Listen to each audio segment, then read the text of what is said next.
Ay, Diyos ko, Lord. Paano po natin iaharap ang Vice Presidente doon sa mga ibang leader ng ibang bansa kung ganito po ang mga sasabihin? Magkasama kami nag-attend ng isang graduation. Truthfully, I wasn't feeling well. Kasi kinukulam nila ako. 2025 na may kulang pa ba?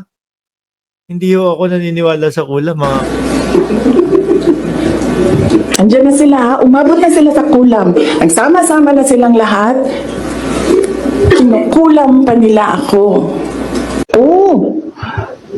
Sabi, di ba, sinabi ko na yan ng budgeteering, ako na lang man isa na iiwan dito. Ako na lang isa naiwan dito. Nagsama-sama na ang mga dayuhan. Huwag niyo akong tanungin about foreign policy. Mga dayuhan. Walang tanungan. Bawal tanungin kapag pag meron siyang press conference. Mga NPA, mga smuggler, mga drug addict, ang mga yellow, liberal, at sino yung isa? Administration. Nasama pa yung Administration. Sama-sama na yan sila lahat.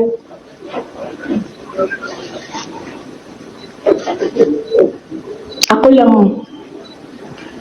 na naiwan dito sa... Kaya nga, ito lang ang lamesa natin. Putra guest na ang gulo.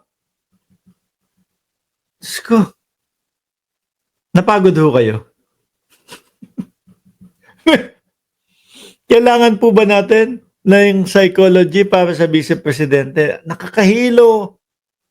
Kung ano-ano yung mga sinasabi ho. No? Diyos ko, mga kababayan, hininto ko na ho. No, hindi, sabi ni Ma'am Princess Paris, okay pa ba siya? Parang ako ho, hindi ho na okay eh. Nahilo ho ako doon sa kanyang mga sinasabi. Sige, alisin na ho natin yan, mga kababayan. Magpaano muna tayo, magpalamig muna ho tayo. Kanino ho? Nako, eto. Talagang umiinit po ang awayan ng Alpotera at ng kampo ni Maharlika ho, mga bossing. Sabi ni Simply Tokis, ang tinde ng sapak ng pusit na BP na yan. Nahilo ako mga bossing. Wala po akong maintindihan sa mga sinasabi niya. Para siyang lutang na nawawala na si BP sa kanyang sarili. Hindi, totoo. Eto, dito naman tayo sa awayan po nung mga DDS. No, sabi ko na ganun. Ayan na. Di ba? Sabi ko naman, ang napapansin ko dito, mga kababayan, kapag ka nag-uumpisa na po silang magkagulo-gulo, pag nag-uumpisa na po silang mag-away-awayan mga boss, chief, amo, sir, isa lang po ang pinag-aawayan. Pera. Nung una nilang mga away, sama-sama pa sila. Tapos may pa-EDSA pa. Montakin mo, pagkatapos ng EDSA, nag-aaway na. Meron daw mga pondo na ninakaw daw. Di ba? Kahapon naman nung ipinlay natin yung video ni Maharlika, mga bossing, nagrereklamo naman daw. Kesyo daw ba, meron bang mga DTI yung inyong mga solicit na yan? Si Maharlika nagsusulisit din yan di ba? Si Maharlika nagpapa-Gcash pa nga yan Nagbebenta pa nga ng t-shirt yan Di ba gusto siguro mga bossing,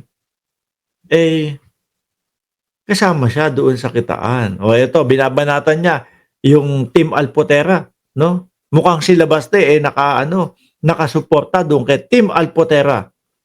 Susunod doon ito, mga mag-aaway-aaway na din po talaga yan.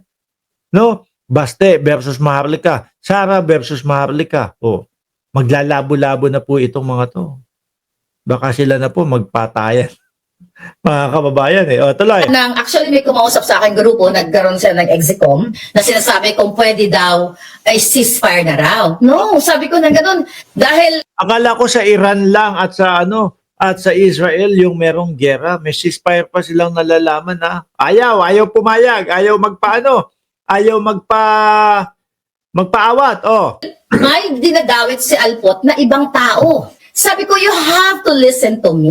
Okay? Doon sa kausap ko. Naimasmasan sila, ang issue dito, hindi private issue ni Pangulong Duterte. Si Alpot na nagpapanggap na para kay Pangulong Duterte. Siya ang bumaboy kay Pangulong Duterte. So ngayon, itong mga tao, Gusto nila sila-sila lang.